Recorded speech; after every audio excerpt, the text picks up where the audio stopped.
भूमि को देश के पहले राष्ट्रपति डॉक्टर राजेंद्र प्रसाद की धरती को, मौलाना मजरूल हक साहब की सरजमी को मैं कांग्रेस पार्टी की तरफ से क्रांतिकारी इस्तेमाल करता हूँ। आप सबका हार्दिक अभिनंदन करता हूँ।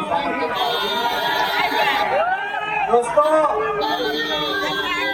आपके बीच सिवान शहर में वोटर अधिकार यात्रा आज पहुंच रही है और इंडिया ब्लॉक के तमाम नेता आपके बीच मंच पर आने वाले हैं। मैं सिवान के तमाम जोशे नौजवानों से अपील करता हूँ, गुजारिश करता हूँ कि जो सामने वाली सड़क है वहाँ से गाड़ियाँ आएंगी, काफिला आएगा, तो आपकी निवेदन है सड़क के दोनों तरफ आप खड़े हो जाए नकाबबंद होकर से, और गाड़ियों को आने का रास्ता में नेता प्रतिपक्ष राहुल गांधी को ये पता चलना चाहिए ये डॉक्टर राजेंद्र प्रसाद की धरती है।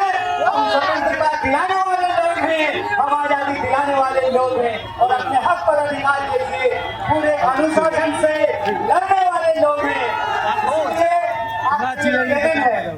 अब मैं हमारे मंच पर उपस्थित इंडिया ब्लॉक के, सिवान शहर के, बिहार प्रदेश के तमाम पार्टी के नेताओं का और दिल्ली से चल करके हमारे बीच आए हुए हमारी कांग्रेस पार्टी की नेता, हमारे जो सीनियर लीडर्स आदरणीय मंच पर उपस्थित हैं, उनका भी सिवान की शहर में स्वागत करते हैं।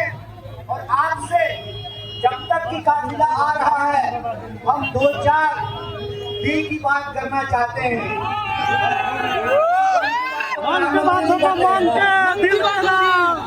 हम लोग आप लोग हैं, हम लोग दिल की बात करते हैं, जन की बात करते हैं, काम की बात करते हैं, मन का बकवास हम लोगों को करने के लिए नहीं आता है। तो दिल की बात यह है कि सबसे पहले तो हमारी यात्रा आज गांधी की कर्मभूमि बेलदा से चलते हुए गोपालगंज होते हुए सिवान पहुंच रही है और सिवान के बाद आज यात्रा का विश्राम छपरा में है। यह जो जिले जिले तमाम लोग घूम रहे हैं, नेता प्रतिपक्ष घूम रहे हैं, तो स्वाभाविक रूप से आपके मन में एक सवाल आया होगा, बिहार का बाढ़ देखने के लिए आए हैं, क्यों घूम रहे हैं, क्या हो गया है, वोट चोरी हो गया है, तो चोर को चोर बोलेंगे ना, तो कहता है गाली बकते हैं। बताइए, चोर को चोर कहना भाई जी, चोर को चोर कहना, पुलिस को पुलिस कहना गाली बकना होता है। चोर को चोर नहीं है, कौन दफा में मुकदमा कीजिएगा,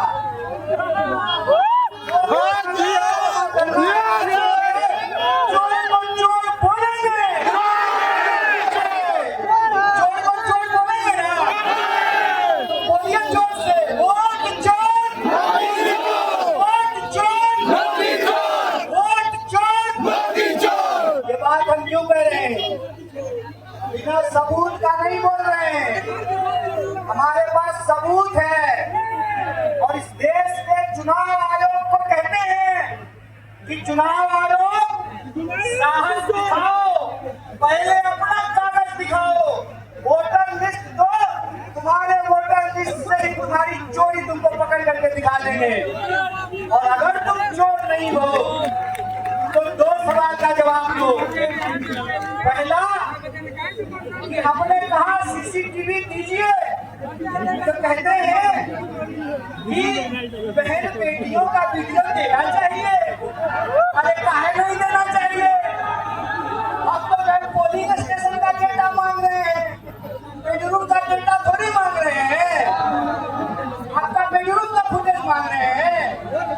तो चीज रिकॉर्ड की गई जिसमें करोड़ों रुपया खर्च किया गया, हमारा आपका टैक्स का पैसा से वीडियो रिकॉर्डिंग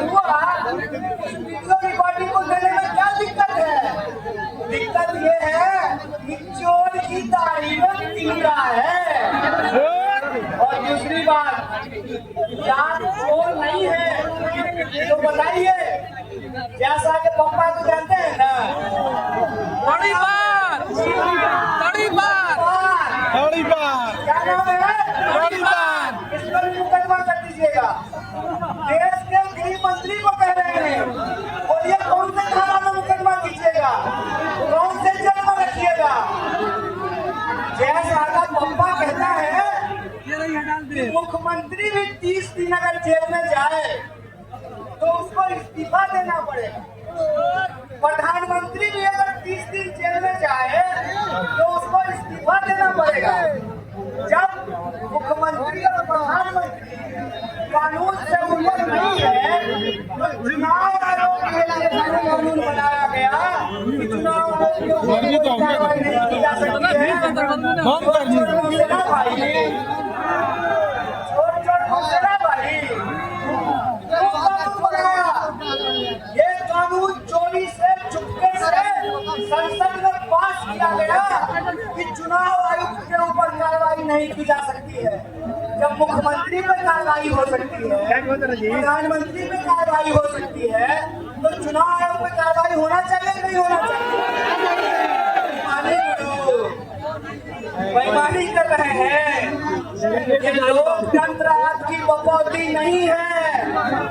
इस लोकतंत्र को गाड़ी ले जाता इस देश के लोगों ने अपने खून पसीने से सींचा है। इस लोकतंत्र के लिए लोग फांसी के फंदे पर चूमा है। इस लोकतंत्र के लिए लोगों ने अपनी जान गंवाई है। बोलिए खुदीराम बोस फांसी पर चढ़े कि नहीं चढ़े? 16 साल की उम्र में चढ़े। भगत सिंह फांसी पर चढ़े कि नहीं चढ़े? 23 साल की उम्र में चढ़े। बाबू वीर कुंवर सिंह देश के लिए लड़े कि नहीं लड़े? इस देश में मौलाना अबुल कलाम आजाद, सुभाष चंद्र बोस, पंडित जवाहरलाल नेहरू, महात्मा गांधी, ये लोग देश के लिए लड़े कि नहीं लड़े? ये आजादी ऐसे नहीं मिली है। ये आजादी चाय पर चर्चा करने से नहीं मिली है, अंग्रेजों की गोली खाने से मिली है। और यह जो आजादी मिली है, यह जो लोकतंत्र मिला है, इसी का नतीजा है कि चाहे अमीर हो या गरीब, उसका वोट एक होता है कि नहीं होता है? चाहे हेलीकॉप्टर पे चलने वाला हो या साइकिल पे चलने वाला हो, सबका वोट बराबर होता है कि नहीं होता है? चाहे ब्राह्मण हो कि दलित हो, वोट बराबर होता है कि नहीं होता है? महिला हो कि पुरुष हो, वोट बराबर होता है कि नहीं होता है? अगर वोट का राज नहीं होता तो गरीब गुरबा इस देश में कुर्सी पे बैठता, गरीब गुरबा नेता बनता, मोदी जी प्रधानमंत्री बनते।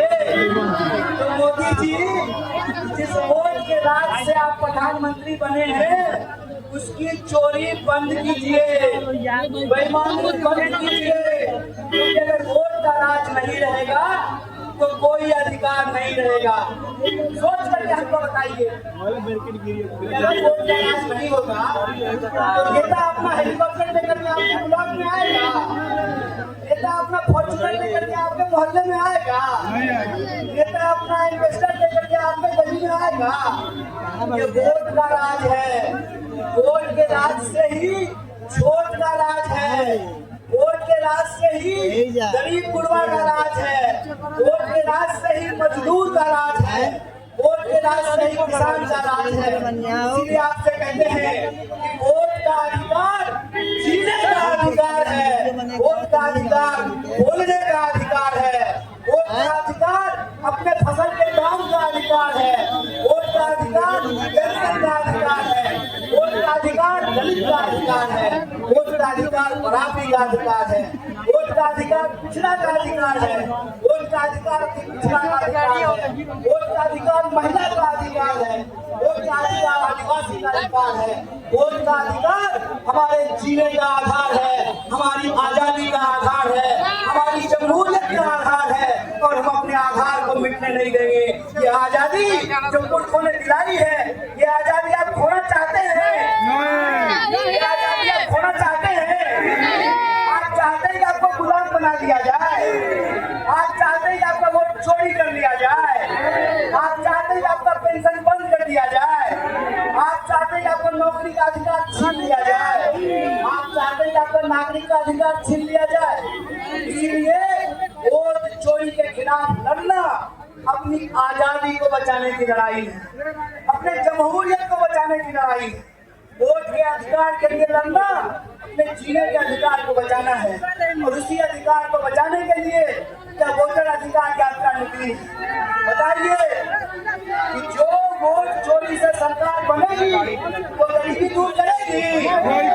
वोट चोरी से बनी हुई सरकार पेपर लीक कराएगी, गोली चलवाएगी, गुंडों को बचाएगी, चोरों को बचाएगी।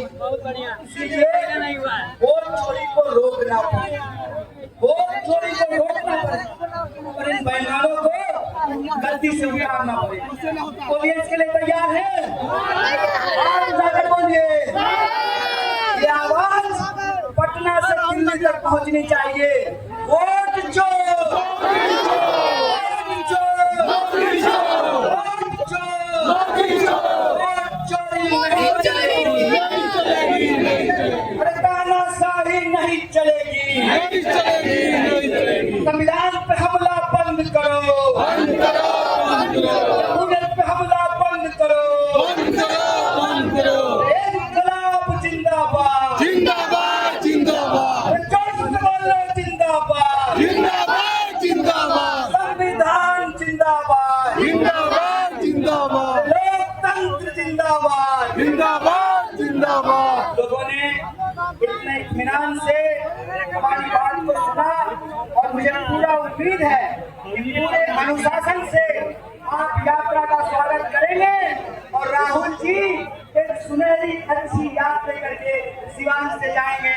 इन शब्दों के साथ मैं तमाम नेताओं का शुक्रिया अदा करता हूँ और सिवान की आदरणीय भूमि को सलाम करता हूँ, नमस्कार करता हूँ। बहुत बहुत शुक्रिया, बहुत बहुत धन्यवाद।